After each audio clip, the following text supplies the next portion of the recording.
Assalamualaikum warahmatullahi wabarakatuh, rekan-rekan dan Bapak Roni Fadli selaku dosen metode penelitian. Di sini saya akan mempresentasikan penelitian saya yang berjudul Pengaruh Manajemen Risiko dan Kinerja Keuangan terhadap Harga Saham pada PT Bank Sentral Asia TBK periode 2014 sampai 2023. Izin memperkenalkan diri, nama saya Dimas Agung Wibowo dengan NIM 221010502620. Sini saya akan menjelaskan yang pertama pendahuluan, yang kedua landasan teori, yang ketiga metode penelitian, yang keempat kesimpulan. Yang pertama pendahuluan, latar belakang. Objek penelitian saya yaitu perseroan terbatas Bank Sentral Asia Terbuka yang terletak di Kota Jakarta Pusat. Dan di sini variabel penelitian saya X1 manajemen risiko. Proses mengidentifikasi, menganalisis, dan mengendalikan risiko untuk meminimalkan kerugian. Sering diukur dengan NIM di sektor perbankan. X2 kinerja keuangan, ukuran kemampuan perusahaan menghasilkan laba dan menciptakan nilai, salah satunya menggunakan indikator EPS. Dan Y, harga saham, nilai pasar, perusahaan yang mencerminkan kinerja dan prospek masa depan di mata investor.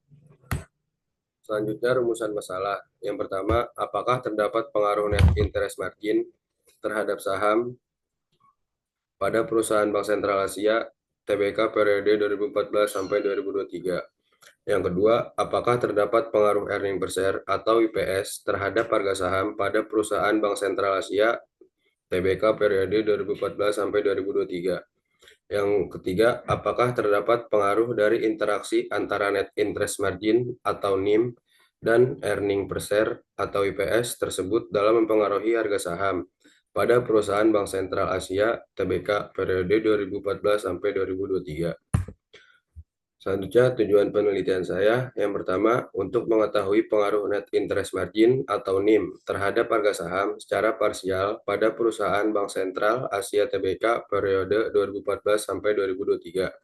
Yang kedua, untuk mengetahui pengaruh earning per share atau IPS terhadap harga saham secara parsial pada perusahaan Bank Sentral Asia TBK periode 2014 sampai 2023. Yang ketiga, untuk mengetahui pengaruh net interest margin atau NIM dan earning per share atau IPS secara simultan terhadap harga saham pada perusahaan Bank Sentral Asia TBK periode 2014 sampai 2023.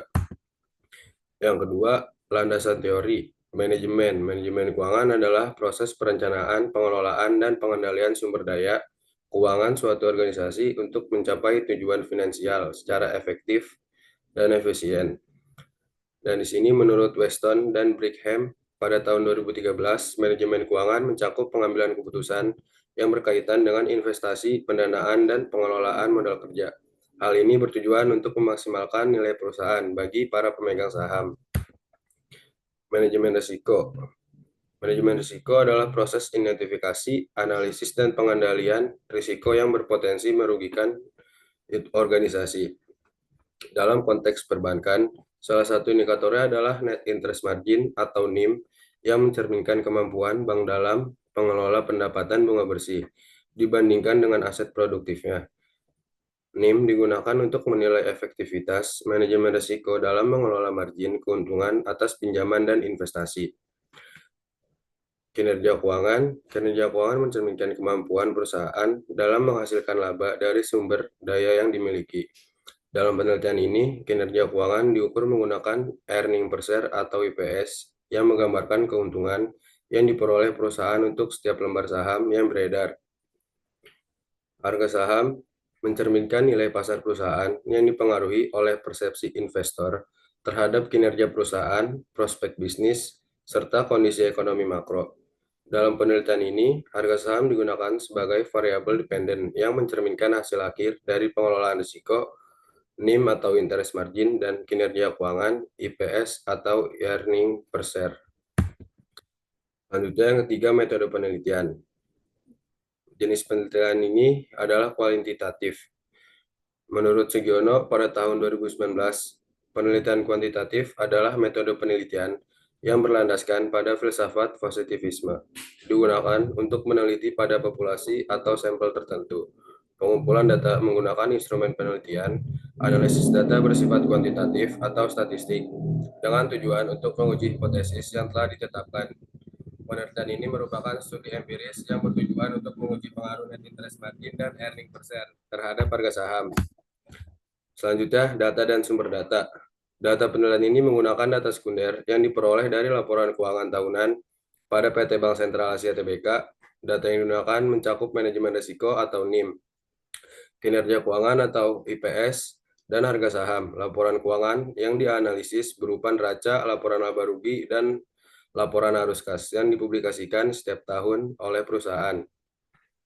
Yang kedua, sumber data. Sumber data utama diperoleh dari website resmi PT Bank Sentral Asia Tbk dengan situs www.bca.co.id, di mana perusahaan mempublikasikan laporan keuangan tahunan yang dapat diakses publik.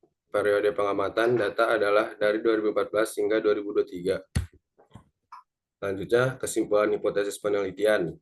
X1 terhadap Y, hipotesis 0 menjelaskan net interest margin atau NIM tidak memiliki pengaruh signifikan terhadap harga saham. Hipotesis alternatif menjelaskan net interest margin atau NIM memiliki pengaruh signifikan terhadap harga saham. X2 terhadap Y, hipotesis 0 menjelaskan earning per share atau IPS tidak memiliki pengaruh signifikan terhadap harga saham. Hipotesis alternatif menjelaskan earning per share atau IPS memiliki pengaruh signifikan terhadap harga saham. X1 dan X2 terhadap Y, hipotesis 0 menjelaskan net interest margin atau NIM dan earning per share atau IPS secara signifikan tidak memiliki pengaruh signifikan terhadap harga saham. Hipotesis alternatif menjelaskan net interest margin atau NIM dan earning per share atau IPS secara simultan memiliki pengaruh signifikan terhadap harga saham. Sekian presentasi penelitian saya, kurang lebihnya mohon maaf bila ada salah kata. Assalamualaikum warahmatullahi wabarakatuh.